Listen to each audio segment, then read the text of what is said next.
The morning sun strikes the limestone walls of Jerusalem, carving long, sharp shadows across the temple courts. Pilgrims flood the narrow, winding streets, their voices a relentless hum of Aramaic, Greek, and Latin. The air is thick with the scent of roasting lamb and burning incense, a dense, suffocating mix that clings to the skin.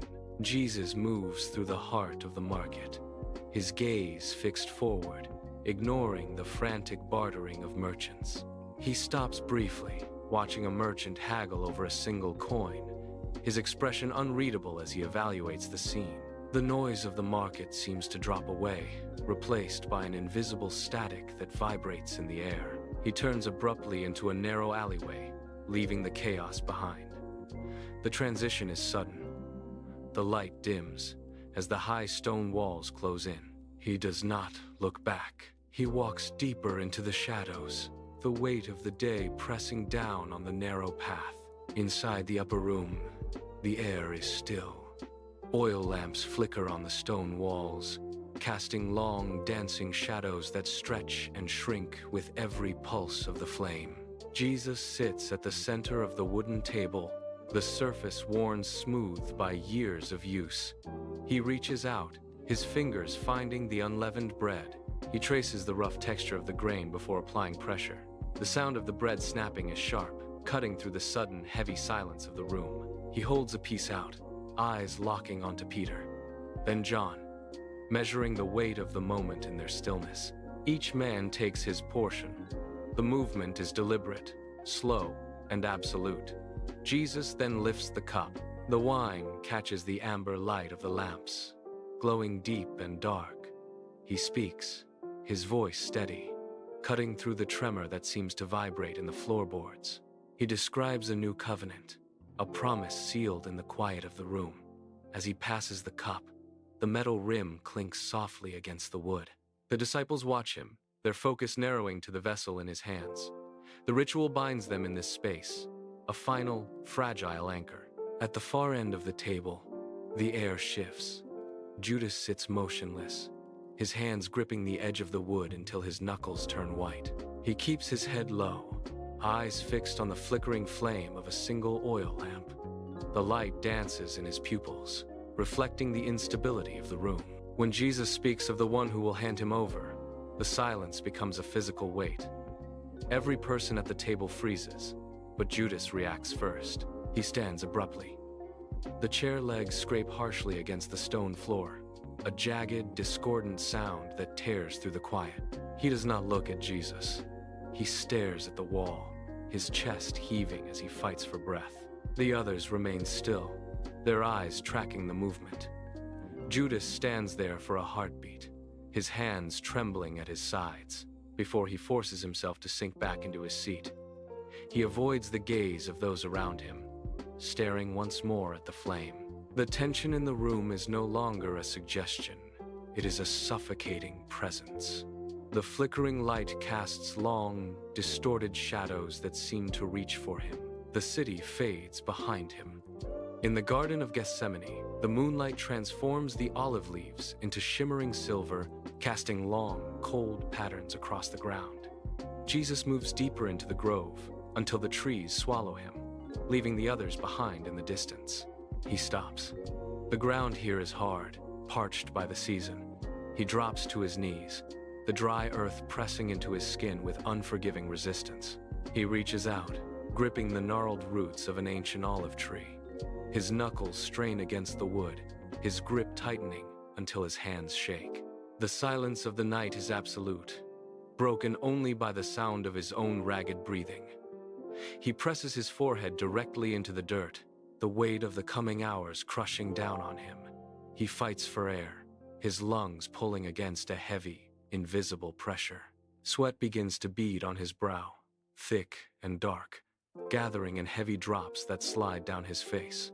They fall, hitting the parched soil with rhythmic, heavy taps. Every muscle in his frame remains locked in a desperate, silent struggle. He does not move. He does not look up.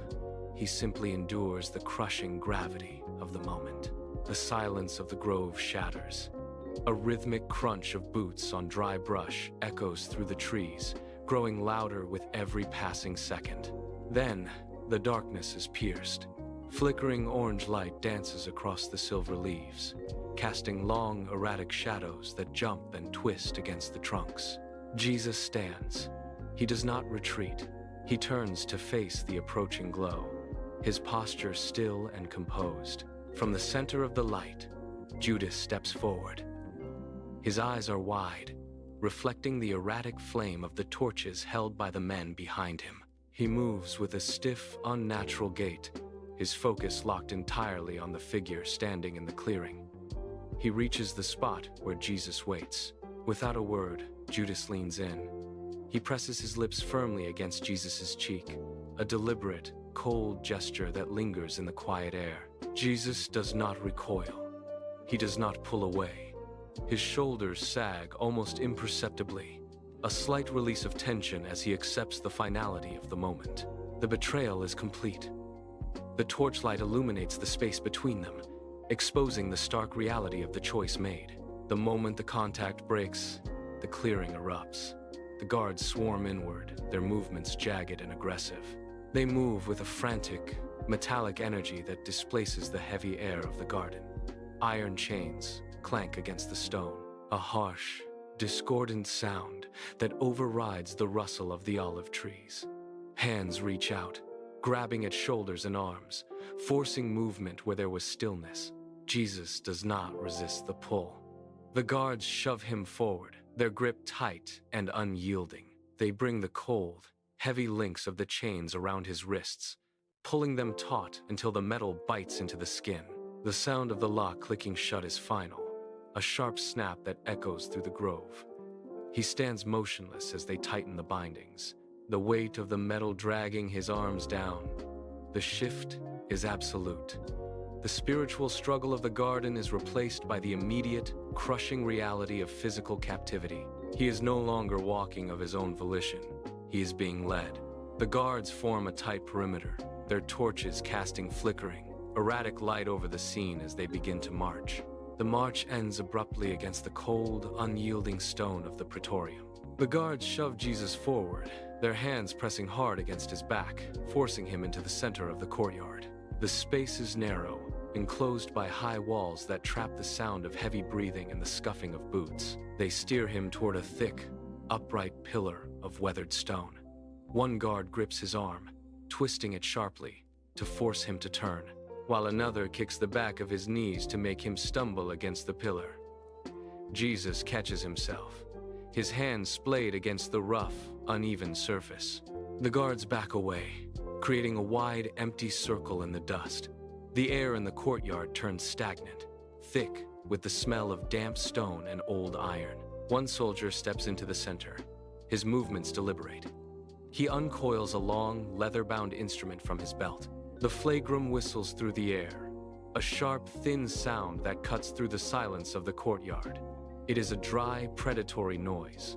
The first lash strikes with the force of a hammer. It hits the center of his back, the leather biting deep into the muscle. A jagged tear opens instantly, the sound of rending flesh echoing against the stone walls like a wet, heavy slap.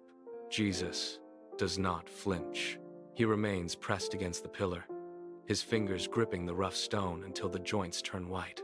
The soldier pulls the whip back. The soldier pulls the whip back, the metal shards clattering, and swings again. This time, the strike lands lower, crossing the first wound. The sound is rhythmic, sickening, and relentless.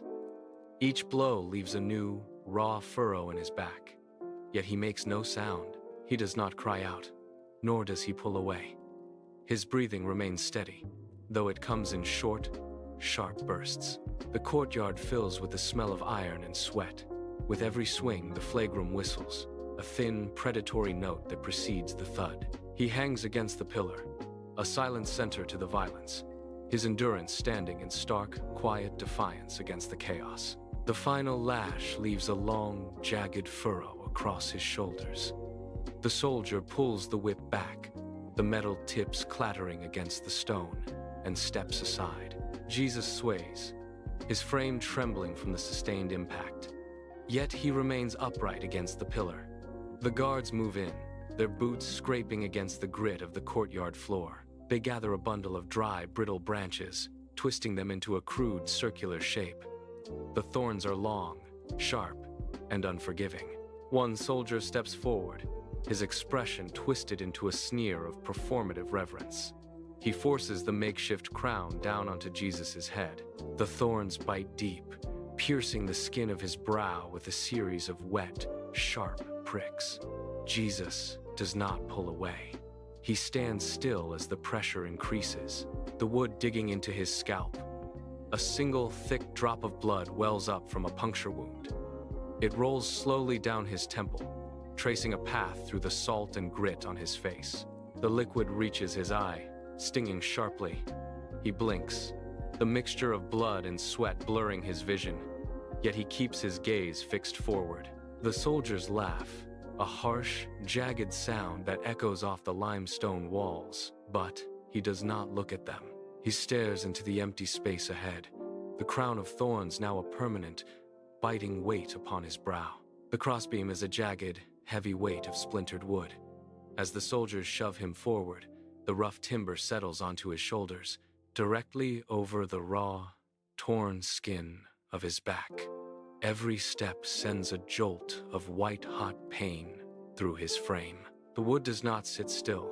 It shifts with his movement, the splinters digging into the open wounds, dragging against the exposed muscle. He walks into the narrow street, the air thick with dust and the smell of refuse. The friction is relentless. With each forward motion, the weight grinds the wood deeper, sending tremors through his legs. He reaches a patch of uneven stone. His foot catches, and the balance shifts. The crossbeam slides, pinning him downward. He falls, his hands slamming into the grit and filth of the street.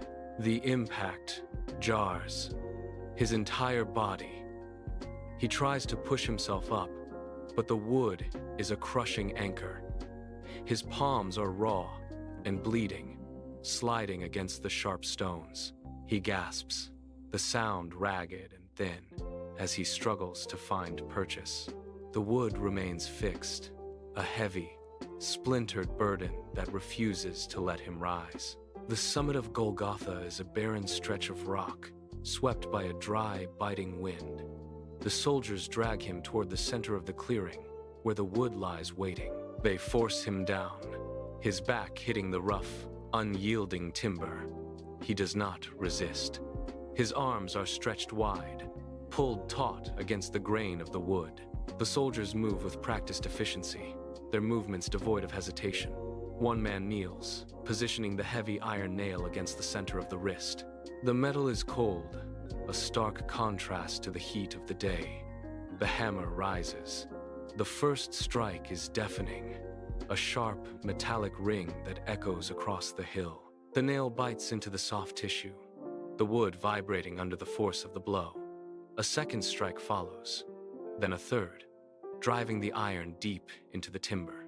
The impact travels through the bone, a shockwave of white-hot intensity that radiates up his arm. He does not scream, but his fingers curl into the wood, the knuckles whitening under the strain. The soldier moves to the other side, repeating the process with rhythmic, brutal precision. The hammer falls again, the sound of iron meeting flesh and wood filling the silence. The nails are set, pinning him to the cross, the vibration of the final strike still humming through the timber as the soldiers stand back to survey their work. The soldiers grip the upright timber, their muscles corded with the effort of the lift. They heave the cross upward, the wood scraping against the jagged edge of the stone pit. It tilts, swaying momentarily against the pale, cloudless sky, before the base finds the opening. With a sudden, jarring thud, the timber drops into the hole. The impact is absolute. It sends a violent shudder through the entire structure, vibrating deep into the earth. As the cross settles, the weight of the body shifts instantly, pulling downward with relentless force.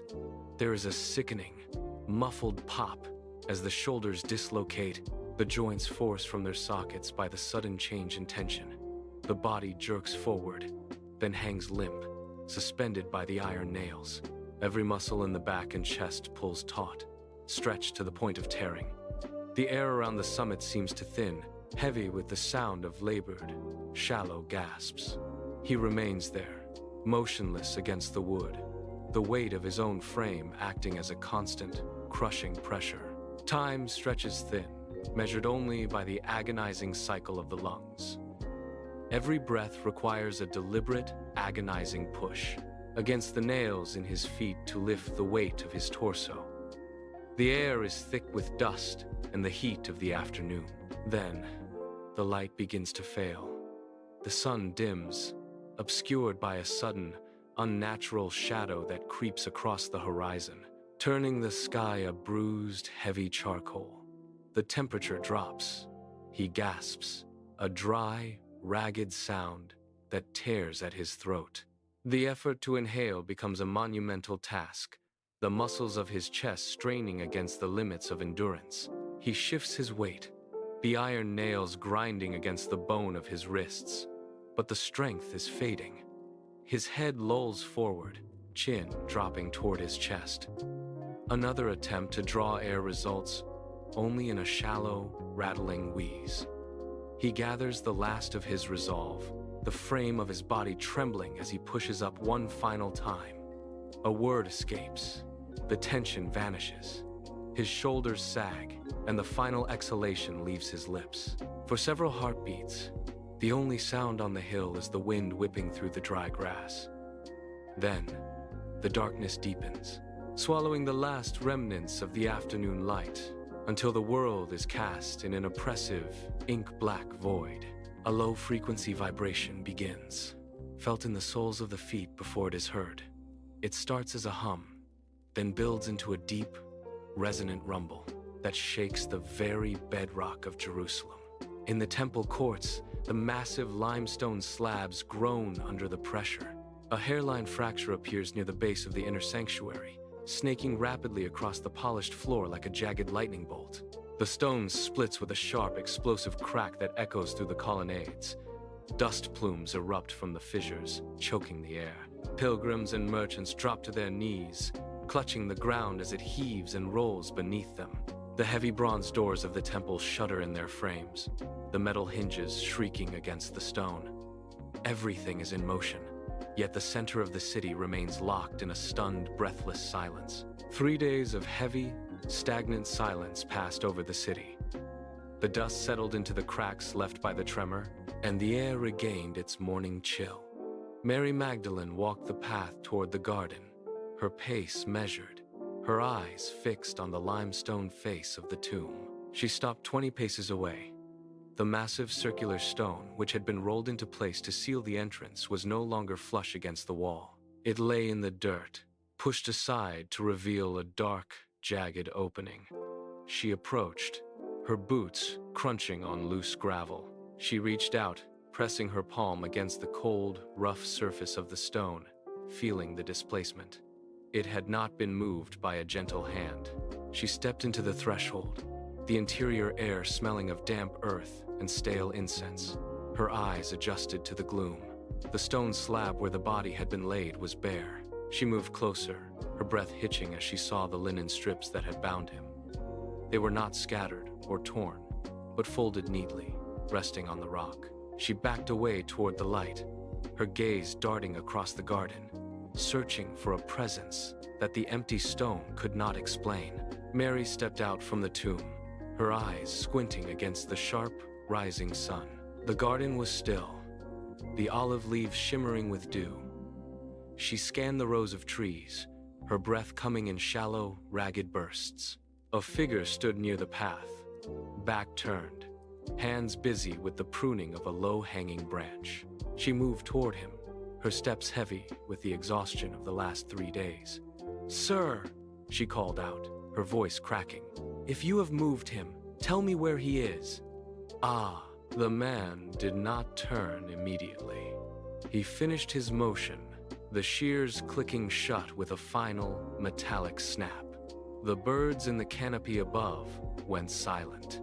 He turned slowly, his movement deliberate. Mary blinked, her vision blurring with tears, seeing only the silhouette of a laborer. Then he spoke, a single word, "Mary." The sound hit her like a physical force, cutting through the haze of her sorrow. It was a voice she knew, a cadence that anchored her soul. The world seemed to tilt on its axis. She gasped, her knees hitting the hard, dry earth of the path. She reached out, her fingers trembling, then pulled back, overwhelmed by the sudden, impossible reality. Inside the room, the air was thick with the smell of stale sweat and fear. The heavy wooden door was bolted, the shutters drawn tight against the world. The disciples sat in a tight circle, their eyes darting toward every creak of the floorboards. Then, the bolt slid back without a hand touching it. The door swung inward.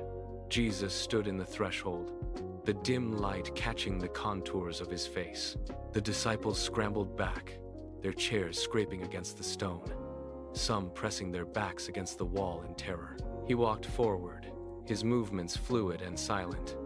He stopped before Thomas, who stood frozen, his jaw set in a mask of rigid disbelief. Jesus held out his hands, palms upward. The jagged, deep marks from the nails were clear, the skin around them pale and puckered. Thomas took a step forward, his breath hitching in his chest. He reached out, his fingers trembling violently as they hovered over the wounds. He pressed his thumb into the center of the mark, feeling the hard, scarred tissue. Thomas pulled his hand back, his face collapsing into a torrent of tears. The mountain air was thin and crisp, carrying the scent of dry grass and distant stone. The disciples stood in a loose semicircle on the high plateau, their eyes fixed on the horizon where the sky met the jagged peaks. Jesus stood at the center, his presence grounding the shifting winds. He turned to face them, his expression calm, and slowly raised his hands. The movement was fluid, deliberate, and commanded an immediate, heavy silence. The disciples stopped their pacing, their voices dying away as the atmosphere in the clearing thickened with an unseen energy. The ground beneath them felt solid, yet the air around Jesus began to shimmer, vibrating with a light that seemed to originate from within him. He did not step away, but rather, he began to lift from the earth. His feet cleared the dust, leaving the ground behind. The disciples stood motionless, their heads tilted upward, their mouths parted in silent awe. The figure grew smaller, a silhouette against the deepening blue. The sun caught the edges of the light surrounding him, turning the air into a brilliant, shimmering haze. He moved higher, drifting beyond the reach of the mountain peaks, until he was nothing more than a single, steady speck of light, suspended in the vastness. The disciples remained on the plateau, their necks craned, their eyes tracing the path he had taken. The wind died down, leaving the air perfectly still. There was no sound, only the immense open sky. The light did not fade. It held its place, a constant, luminous anchor in the center of the horizon. It was a presence that felt both distant and near, filling the space where he had stood just moments before. The tension of the past days dissolved, replaced by a quiet, unshakable clarity. They stood together, watching the light, their breathing slow and rhythmic.